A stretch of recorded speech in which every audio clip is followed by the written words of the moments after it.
When you're a solo traveler and you also want to take pictures, there will be a few challenges that you'll be facing. You'll be worried about safety. You'll be worried about what people think of you taking a picture of them. You'll be worried about where to go to get the best shot, and the list goes on. In this video, I want to take you through the process of taking a picture in a city like Marrakech. Where did I go? What did I take picture of? The photography kit I use, and a few tips that I think you'll find helpful. So let's jump in.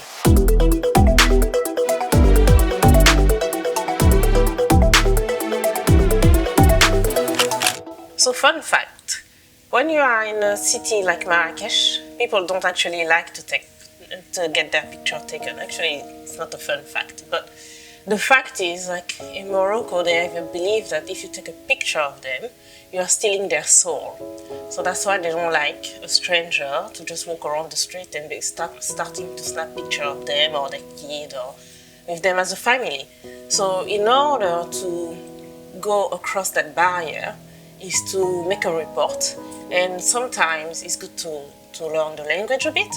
Even if you don't speak, like in there it's French, but even if you don't speak French, just try to find a way to explain what you're there for, the purpose of your picture.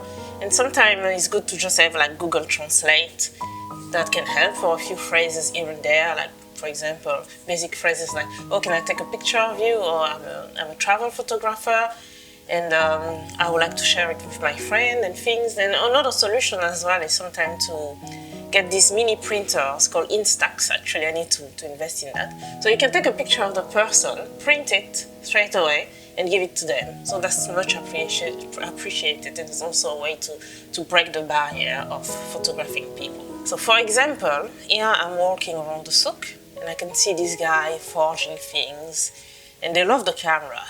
So then it was a good time to me to take the opportunity and ask for this picture. Pardon. Donc montre-moi ce que tu fais. Ça open. Ah, ok.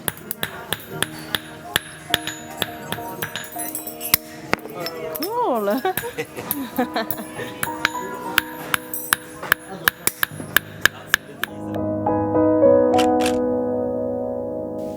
Another worry that I often hear, especially coming from women, is like some women walking around Marrakech, someone groped them or they've been like attacked by men and things like that.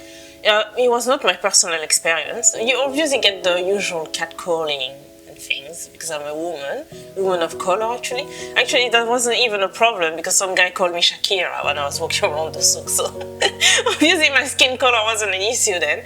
But like, so yeah, just be street aware and street smart, and you'll be fine. Just laugh it off. If they catcall you, just laugh it off. Don't get aggressive, and you'll be fine. And if you're really worried, my suggestion sometimes is to join in Marrakech. I didn't join one, but I know that they have a photography workshop. That when the guy takes you around the best area to take pictures in Marrakech. So these are my tips actually for feeling safe. I was there for a long weekend with friends, and I took the opportunity to spend the day by myself to be able to take some pictures. But also when we were walking around in a group, I would stay a bit back and take pictures of things that I see, or even take pictures of my friends, because that was a good opportunity to test the lens and also take a picture of someone that will let you do it.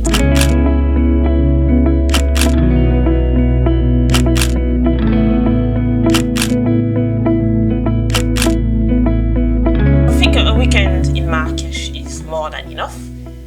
Well, if you want to take your photography skills further, I would advise to take day trips outside of the city and to learn about different culture and see different towns as well. So what photography kit was I using when I was there? So I'm a Fuji shooter based in the UK, in London, aiming to soon to become a Fujifilm ambassador. So someone at Fujifilm, if you are looking at this, please contact me.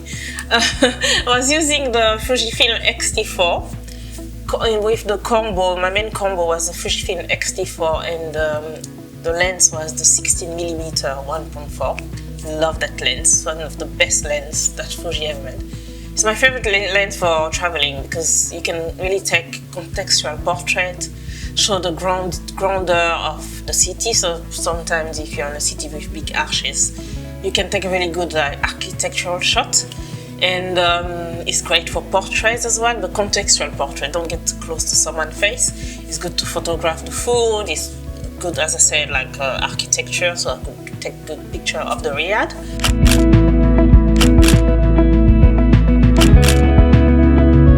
So this is actually what is filming me at the minute, X-T4 16mm, which is the equivalent of the 24mm in full frame for my Sony competitor. I really have FOMO about Sony, but I don't know, I just can't leave Fuji. It's just like such a beautiful camera. It's too beautiful. But if someone starts paying me to take pictures and they need like really, you know, the clarity that Sony, the technology of Sony is amazing. But Fuji is getting there. I believe in you. So where was it? Let's go back to the video. So it's the equivalent of, in full frame, is the equivalent of a 24mm 1.8, I think, in Sony. And the other lens that I was using is the small pancake. It's not a pancake, it's a very small lens. It's the 35mm f2. This is my favorite lens for street photography because you can be a bit more candid. So, for example, in this picture, this is a good picture. This is my go-to lens when I actually take street photography around London. Well, I say that, I actually sold that lens now because I want to experience the 23mm, which is the equivalent of 35mm in full frame. Because actually I want to buy an X100V. Like I know it's the most hyped camera in the world, but I want one as well because I'm feeling like I'm missing out. So now I want to try the 35mm focal length and see if I like it. So hopefully pray for me, I find one Fujifilm X100V soon because they don't come about very often. So where did I go to take this picture? The first night I did a night tour of the Gemma Elfna, which is the main square where during the day is a market and during the night it's a food market and a lot of other things happening, and like activities, dancing, shows. So, but it was very challenging to take any pictures there because it's super busy, and also I was there on a holiday weekend, so it was very hectic. The guide was not too keen on us showing valuables, so I had to like keep my camera really close to my chest. And also they just don't like you taking pictures. So for example, I wanted to take a picture of a fruit, and the guy was like, "Oh, are you intending to eat that fruit?" I was like, "No, I just want to take a picture because it's a beautiful fruit." And he was like, "No, you're not. You're not eating it, so you're not taking a picture." I was like, okay. And yeah, I was setting my camera for night video mode, and they believed I was taking a picture.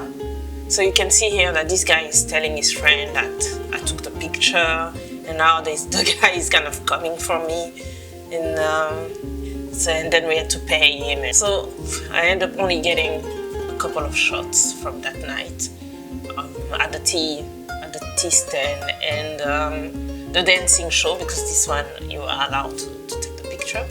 So, but he was like, I was in the food tour, I have food in one hand, camera in the other. It was just like not the most comfortable environment for street photography, unfortunately.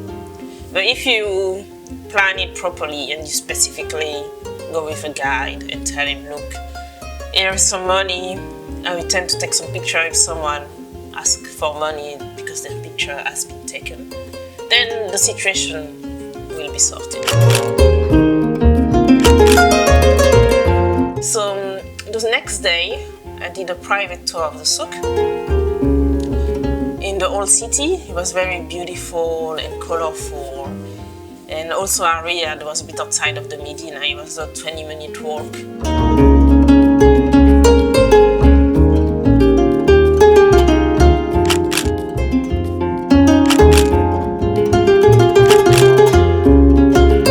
So that brings us to what was my favorite image of the trip.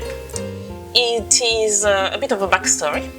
We went to visit, we were walking around the Medina, and the guide was explaining us the story of the Medina and also the hammam. So hammams are like public baths that are dotted around Marrakech. And this hammam is heated in a very traditional way.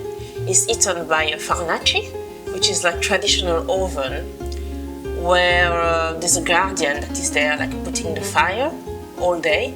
So, and this pipe will generate some steams that will then be eating all the hammam around town. This particular fire guardian that we met was a musician as well, and he was of Berber origin. A Berber is the other culture that you find in Morocco. So they are the indigenous people that was there before the Arabic culture took over in North Africa. So like they are like the native of North Africa, and they have different culture, different music, and different tradition.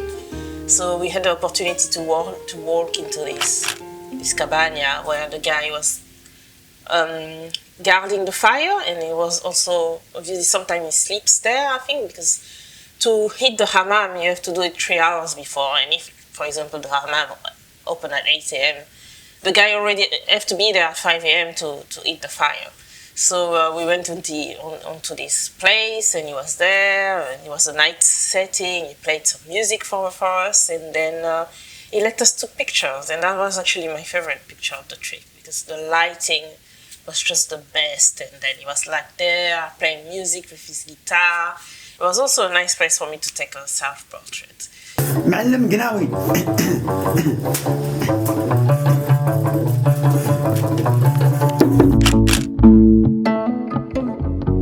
So I was kind of glad that I wasn't sure on what to expect of taking street photography, doing some street photography in Marrakech. But I think I did well, and the result came as I expected, actually, so super happy. Well, that's it. Thanks for watching this video. I hope you enjoy this type of content. It's a bit different from my usual travel vlogs, but I'm very passionate about photography, and I also want to share this passion through this channel and show my skills. So if you enjoy this, you know what to do. Hit the bell, subscribe, and I will see you in the next video if you're still here. Thanks for watching, and live inspired.